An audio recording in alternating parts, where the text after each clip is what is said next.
Saya hanya membuat satu formula di sini. Tapi setelah saya tarik ke bawah, Excel bukan hanya menyalin hasilnya. Perhatikan formulanya. Kenapa B2 berubah menjadi B3?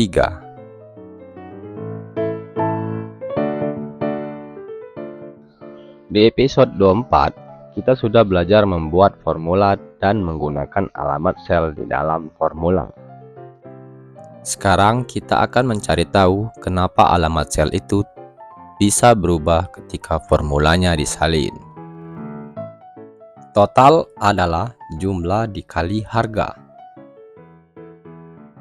3 dikali 5.000 hasilnya 15.000. Untuk baris kedua, sebenarnya kita bisa mengetik lagi rumusnya. Tapi, kalau datanya 100 atau 1000 baris, masa kita ketik satu persatu? Tidak perlu. Kita cukup membuat formula pertama.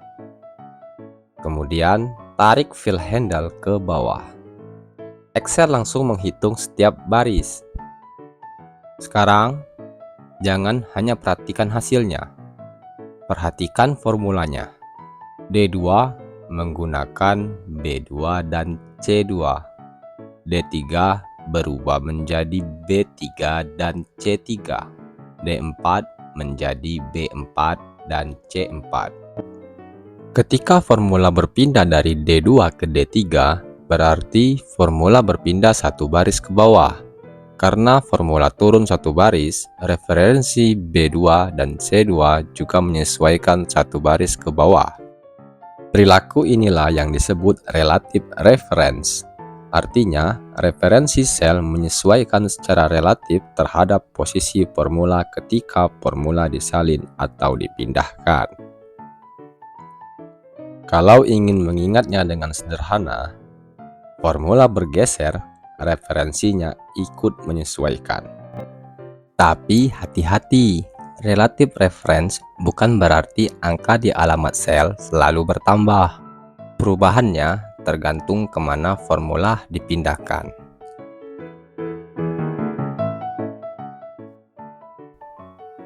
Misalnya, formula ini kita salin satu kolom ke kanan. Karena berpindah ke kanan, kolom B berubah menjadi C, dan C berubah menjadi D. Nomor barisnya tetap 5 karena formula tidak berpindah ke atas atau ke bawah.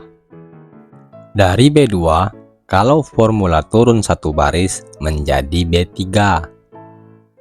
Ke kanan satu kolom menjadi C2. Ke atas menjadi B1. Dan ke kiri menjadi A2. Jadi, sekarang kita tahu kenapa satu formula bisa digunakan untuk seluruh tabel.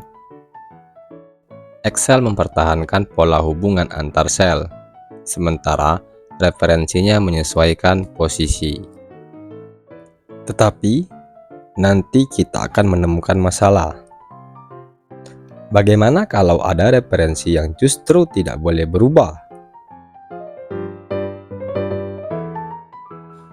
Untuk itu, kita perlu mengunci referensi sel.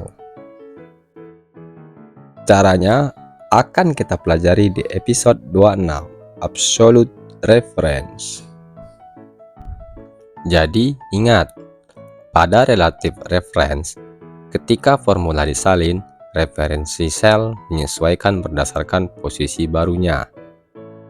Kalau sudah paham relative reference, kita lanjut ke absolute reference di episode 26. Sampai bertemu di video berikutnya.